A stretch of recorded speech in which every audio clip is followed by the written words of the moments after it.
Welcome to this episode of the $1 Million Mastermind. I'm Larry Weidel, and before we get started, if you want to know exactly how to win again and again, go to weidelonwinning.com/webinar now to watch something I've put together for you. Now let's get going into this episode of $1 Million Mastermind. I'm happy to introduce to you Bill and Judy Edwards from Utah. Welcome. Hi, Larry. Good to be here. Yeah, we're really happy to be here.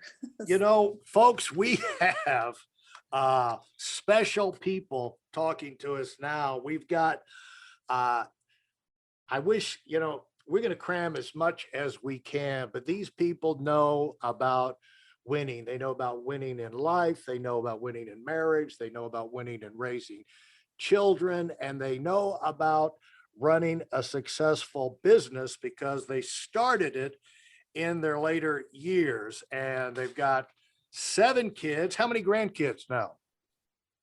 We have 26 grandchildren and 8. No, the reason 9. I know that is I counted them up this morning. Soon to be 9 great-grandchildren. I think you guys might have reached the limit. I don't think so. It's just starting to grow. Actually, I got a bunch of grandkids going to be getting married this next year. Oh, you can't stop it, can you? No, Yeah, I've got a friend of mine had 2. He had 2, a boy and a girl, and they all of a sudden they turned into like 8 grandkids. And he said, "Okay, that's it. You guys have got to stop." I know. He said, "There's only so many baseball games I can go to." But I guess you guys have sat in the stands at a lot of sporting events, huh? We have. Yes. Well, that's fantastic. And so why do we have you on? Because you guys are stars in business. You started something called Squatty Potty in your garage in 2010, and it has exploded into a worldwide phenomena. You've been, you checked all the boxes. You've been on Shark Tank. You've been here. And by the way, some of my staff in Athens, Georgia, said they saw that episode. And then others of my staff say they use your product. So, Well, hopefully they all do. yeah. So anyway, you made a major impact. So talk about starting. Let's just talk about this. Talk about starting something. There's a lot of people out there that feel like, well, it's too late for me. And but starting something new, if you've got a passion of an idea that you can get excited about, chances are there's something in there that could impact other people as well. And you don't want to rule yourself out of the game just because arbitrarily you're past a certain age threshold. Well, how old were you guys and where were you in your life? I mean, when you got going on the Squatty Potty project? I was 60 and my husband was 61. He's a year older than me. We were just thinking about retiring, and we really had no retirement because we had been self-employed our entire life. We married at 17 and 18 years old. And so it's just been a continual growing and learning experience trying to earn a living for a large family. Yes. And you talked about that, some of the things that you did with online auctions, websites, to get extra income. When you have 7 kids, that's a lot of food, clothing, everything. And so talk about what you learned just by scrambling and having your eyes open and how that really prepared you. It probably wore you out while you're going through it, but you didn't know you were being prepared and learning skills that could pay off in huge ways down the road. Yeah, when you have your own businesses and they fail and then they fail again, you learn to just kind of pick yourself up and look at failure in the face and just keep going. You don't allow failure to paralyze your actions. Once that happens, you will really fail.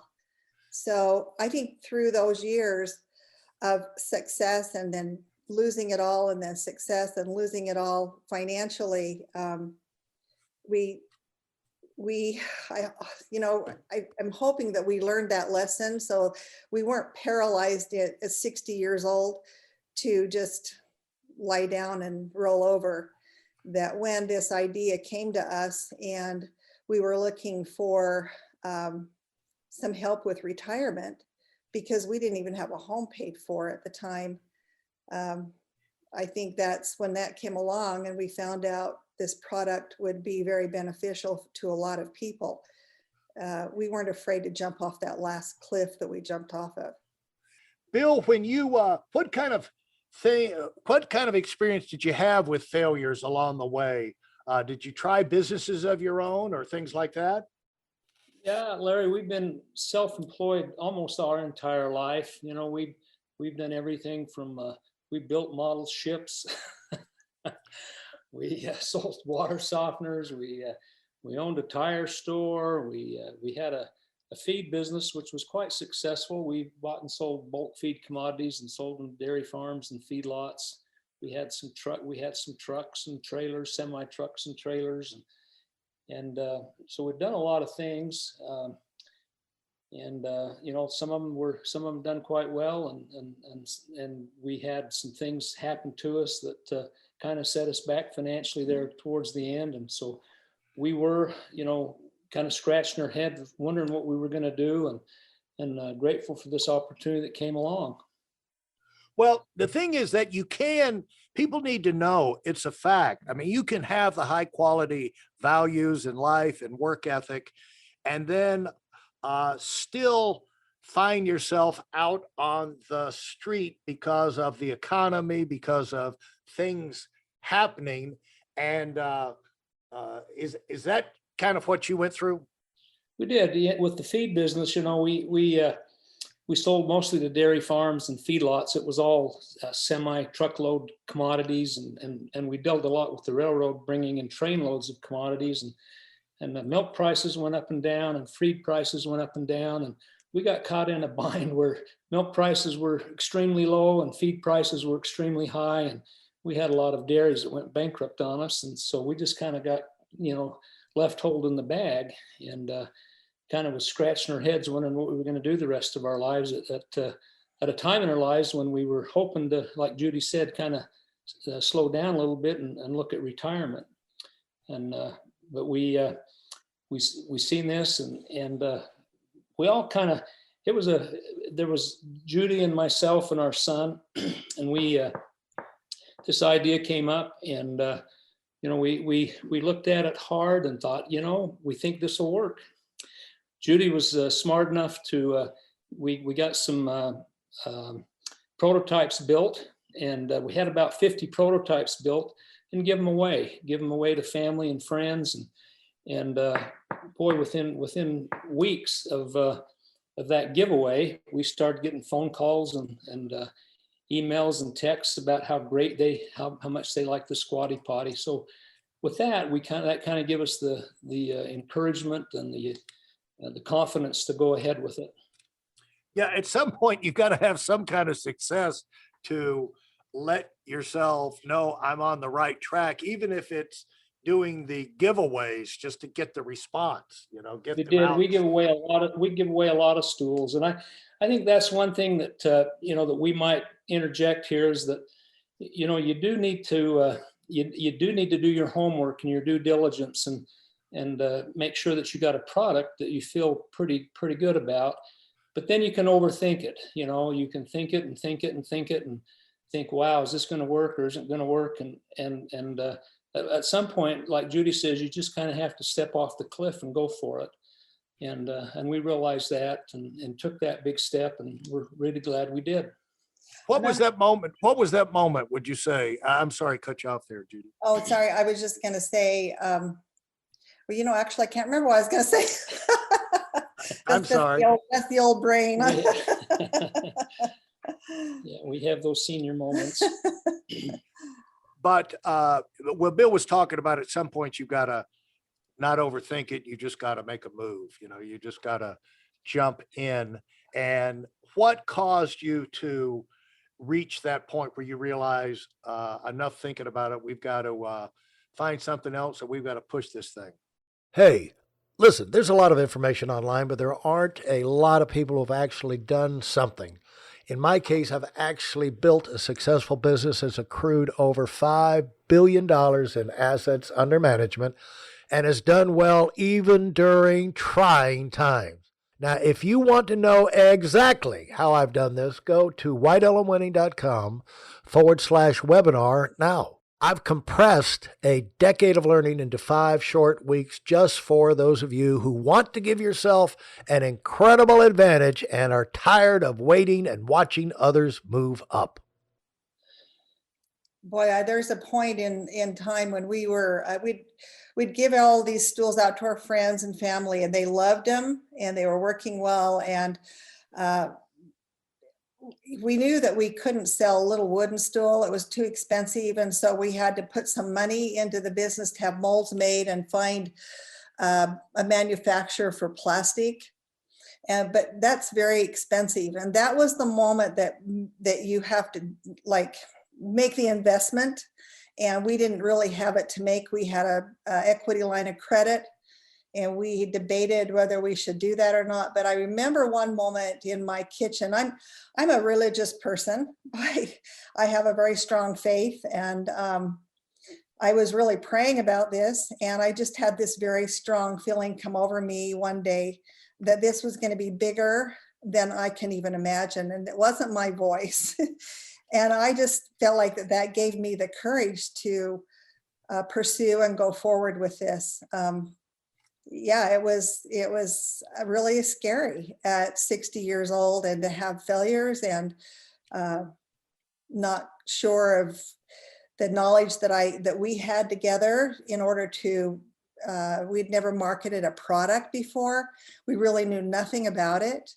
And our son was very helpful. He had some great ideas, and he's the one that said, hey, let's contact bloggers, health bloggers, and let's give away stools to them. And we want them to write about it and write about if they love it or not. And of course, some of these bloggers had thousands of followers, and that's really where it kind of all started. Yeah. And it's funny how you can be stalled out in life, just, have no idea what to do next. But then one idea comes along, and then you're off to the races again. And it sounded like your son was the one with the ideas. Thank goodness for him. That's right. And because of those, like giving those to bloggers, and they started writing about them, and we started getting some sales. Because of that, there was some, we say luck was involved. A staff member of the Dr. Oz show happened to buy one of our stools and loved it. And they were having a staff meeting with Dr. Oz about things they could do on future shows. And she mentioned the Squatty Potty, and they happened to call us. And it was a funny call. The lady's name was Fiona Wozniak. And I thought that was a different name. Our kids are kind of pranksters, and they, especially Bobby, the son that's involved with us, he would make prank phone calls often, and we were the victims of those prank calls sometimes. And so when I got a call from Fiona Wozniak from the Dr. Oz show, I says, yeah, sure, this is Barack Obama. How can I help you? and she paused for a while, and she says, no, really, this is really the Dr. Oz show. And so we took her serious. And I remember at the time, this is what kind of mindset we were in. And she says, we're in kind of a hurry, and we're going to need you to overnight three or four stools to New York. And we were in Utah, of course. And this was in the afternoon. And she says, we need them here by 10 o'clock in the morning. And I took them up to the UPS store and it was going to cost like $500 to overnight those. Sure, sure. I don't know if we can do this. We just barely moved out of our garage and bought a little warehouse for these new plastic stools we were getting. And so we were just barely starting. And the Dr. Oz show calls you as like, a lot of great luck, but what a great opportunity for us. So that was, that was a great boost. And then we got a little more, what would you say, a little better at doing things. And we had a website, and we were able to track traffic and where sales were coming from and different things. And another day this was a few months later, our sales just blew up, and nobody quite knew what was going on. And our phones lit up, and we were taking orders, and we started asking people what was going on. And they said, well, Howard Stern's talking about it. I guess one of his staff members, Wow. Had purchased a stool, and she had had elimination issues like lots of people do. I think she had had colon cancer or something. I think. And anyway, she started talking to Howard about this great thing, and they actually talked about it for almost 30 minutes. And really, it was just thousands and thousands of dollars in sales. And so that was another, and I'm sure that comes from these bloggers and influencers that Judy had been talking about. well, you talked about, I read on your website or somewhere that your first big order, all of a sudden now you're ordering 2,000 of these things from China. Yeah. That must have been an interesting day when the box came with 2,000. Yeah, that's when we had to find a little warehouse. Our garage wasn't any longer able to handle that. So we bought a little warehouse for that order to come into. And it was very scary. We was not sure we were going to be able to sell all those stools, but we whipped through those pretty quick. And the thing is, the point for people listening to take away from this is, in the beginning, you're just doing what comes naturally. I mean, you're looking for ideas, you're talking to who you know, you're running with the ideas you come up with, and you're listening for ideas from other people. But when you get the idea, you follow through on it. And it's the beginning is not going to be glamorous, and it's probably going to be a lot of hard work by you, but also it's a high anxiety thing, because usually you're stretching your finances to the limit to take advantage of the opportunity to kind of crawl up to the top of the mountain and get yourself up there. And there's a story about Jeff Bezos. He was in an interview, and he was talking about a thing where when they started Amazon, they were like in a garage warehouse type thing, concrete floor, and they would literally sit on the floor or on their knees wrapping up packages, okay, to ship out. Yeah. And then he said one day, we had done it so long, he said, my knees were killing me. He said, let me show you how stupid I was. He said, I had this light bulb experience, and there was only two other guys, me and two other guys. And I said to him, I've got an idea. Why don't we get knee pads? Because that way we'll protect our knees. And he said, one of the other guys said, hey, I've got an idea. Why don't we just get a table? No kidding. And he goes, oh yeah, we could get a table. But in the beginning, you're worried. That's Jeff Bezos, and Yeah. so. There's a lot of times when you can't hardly see the forest for the trees because you're so busy, doing the task at hand, that you can't see that. Hey, yeah, a pair of knee pads or a table would be a great idea. I wanted to share that because I'm sure you could relate to it. Well, I appreciate you guys sharing. That's a great kickoff, and I can't wait to get back and talk to you further about how this thing kind of mushroomed and your next steps. But in terms of startup ideas, do you guys have any last word you would like to add before we wrap up this portion? I would just, I just repeat again, kind of said this before, is that, you're never going to get an idea perfect. I think, if you've got an idea, check it out, do your due diligence, and then do something, go do it. You're never going to get it perfect the first time, no matter how much you think it out. Get going, and things will come to you, as you go along. hopefully you don't make a mistake that'll kill you. You'll make mistakes for sure, but go forward. Yeah, that's one of the reasons to do the due diligence and the checking out and the planning in the beginning. Is not to get the perfect plan, but to at least think of it of the things that could kill you. Yeah. and throw you totally off track, and you want to at least give yourself a chance to win by avoiding the obvious blunders. And so, but at some point you got to dig in. Thanks so much. This has been great. And I can't wait to get back and hear how this story progressed. Well, thank you, Lori. It's been our pleasure. If you enjoyed what you've heard and are dead serious about finding out for yourself exactly how this works in the real world, I've taken the most valuable business lessons I've learned over 40 years and put them into something for you to watch. Go to weidelandwinning.com/webinar now in order to move up as fast as possible. I'm Larry Weidel, and I run the $1 Million Mastermind. Go, go, go.